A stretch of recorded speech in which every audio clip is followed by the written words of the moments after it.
qui existait déjà. Et on a simplifié à mort. Et ça, c'est la leçon numéro 1 d'une startup. On avait fait beaucoup trop compliqué. C'est toujours le cas, en fait. Toute startup commence avec des ambitions incroyables. Et c'est pour ça que la presse aimait bien, parce que c'était très ambitieux. Mais du coup, ça n'allait jamais marcher, parce que les gens ne savaient pas quoi faire avec. Il y avait trop de possibilités. Et on a enlevé à peu près 90% des fonctionnalités. Et on a relancé quelque chose qui s'appelait Blog Rover, qui était beaucoup moins social, qui gardait en fait les outils sous-jacents, mais qui devenait super simple à utiliser. Et là, ça a été la réponse complètement opposée. La presse se foutait de nous.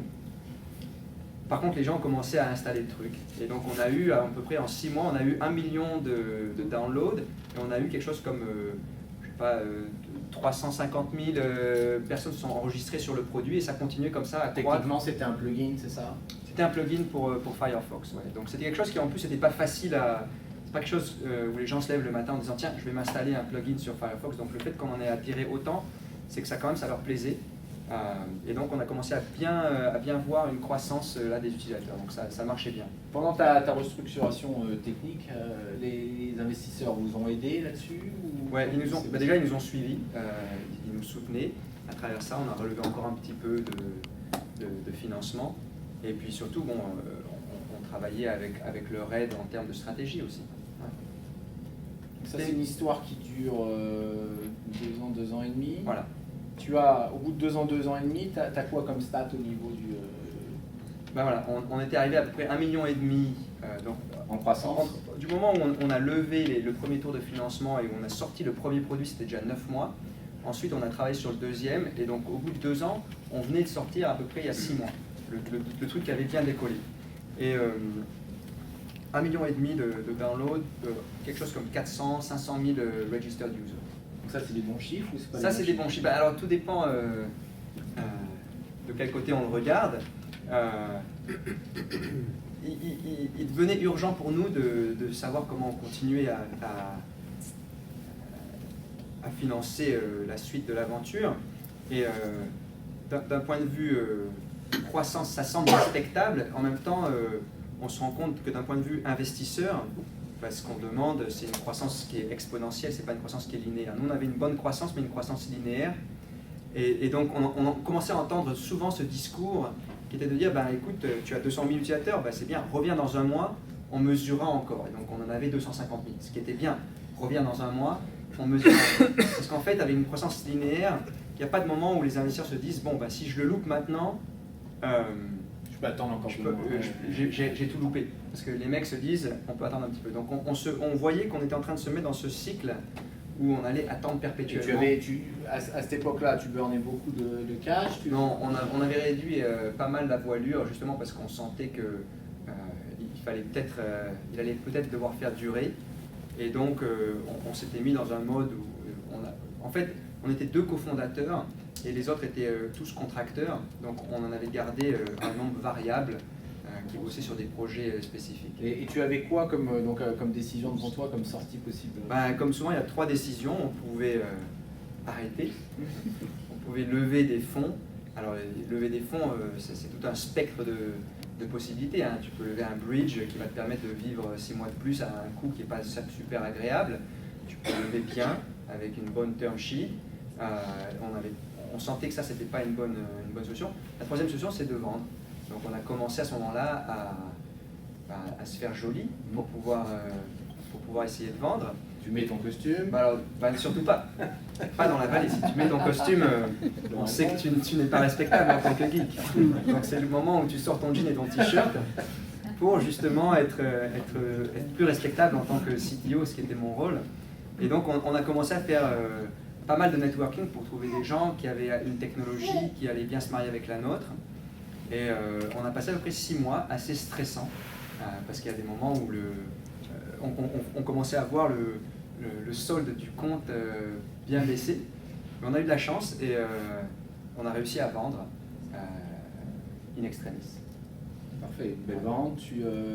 BuzzLogic, c'est ça là? BuzzLogic, donc BuzzLogic c'est toujours d'ailleurs un réseau de pub, comme il y en a des centaines. Et comme il y en a des centaines, leur gros problème c'est de se différencier.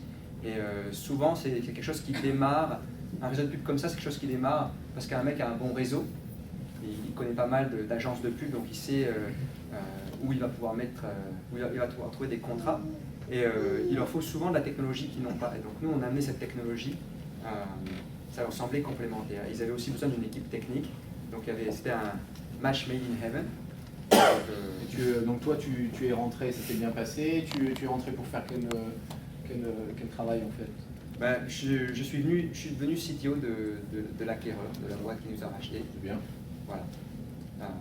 C'était pas désagréable. On a passé à peu près 1 an à intégrer notre technologie dans la leur qui préexistait, à former une équipe, parce qu'en fait c'était une boîte où il y avait une trentaine d'employés, il y avait 5 ingénieurs. Ben, ça se ressentait en fait, il y avait beaucoup de mal à exécuter, etc. Et donc il fallait tout reprendre à zéro de ce point de vue-là. Nous on amenait un peu de savoir-faire et on amenait aussi une technologie qui pouvait immédiatement servir. Et donc ben, maintenant il fallait intégrer les deux et créer une équipe plus grosse, donc c'est ce que j'ai fait pendant 1 an.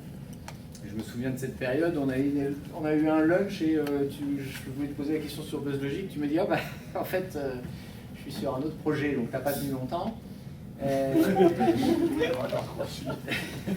peux nous parler un peu mieux de ce projet ben, ça c'est le truc classique, tu bosses pendant 3 ans sur une boîte, c'est un peu ton bébé. Quand tu viens de donner le bébé à quelqu'un d'autre, c'est plus le tien. Et donc, je commence à avoir un petit peu des fourmis de partout. Et je commençais à regarder à droite et à gauche. Et il se trouve qu'en fait, j'ai été contacté par Mint. Donc, je ne sais pas si certains ont entendu parler de Mint. C'est une boîte qui a été démarrée en 2006, qui a lancé son truc en 2007, le site. Et qui fait de la gestion de finances personnelles. J'ai rencontré l'équipe et les gens m'ont séduit, et donc j'ai décidé de les rejoindre.